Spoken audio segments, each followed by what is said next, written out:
umaga ay wala pa rin masyadong tulog. Napansin ko na ito kaninang madaling araw nang pumasok si Jusawa. Hello mga kumare, happy Friday. O diba, weekend o, diba? Thankful tayo kay Lord kasi palagi nga tayong ginigising araw-araw at ito nakasurvive na naman tayo. Maaga nga pala ang gumising dahil is Friday at tapon basura day. Medyo maganda-ganda na naman ang weather nito at pero mamaya, ewan ko na lang. Tuesday at Friday ang kuhaan o kolekta ng basura dito sa amin. Hindi naman ako palagi nagtatapon. Pwede na lang kung mapuno ang plastic ng basura. Nagtanim nga rin pala kami ng tomato at eto nga yung aming kapitbahay at nangangapit bahay na naman. Ang cute-cute talaga na fur baby na yun mga mi. Ang laki-laki na kaagad. Maya-maya konti at eto nga nag-almusal na kami mag-ina at minom kasi muna ako ng barley habang walang laman ng aking tiyan. Sobrang favorite talaga namin itong mag-ina itong creamy cheesy seafood. Struggle ko talaga ngayon ang tubig. Hirap na hirap talaga ako magsaing ngayon mga mi at aabutin pa ng ilang oras.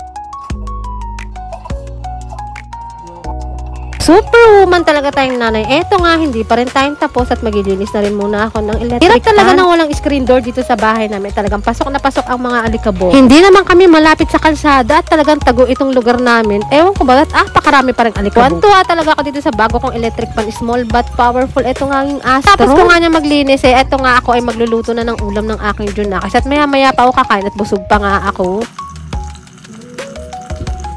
Forward na nga tayo. Eto na nga, lalabas na kami. Maglalakad na kami papunta sa tricycle. Kasi talaga yung init ngayon, ibang-iba. At feeling ko talaga ay maya-maya ay uulan nga ito. Eto na, tara, punta na tayo sa tricyclean at talagang ihahatid ko muna itong aking estudyante.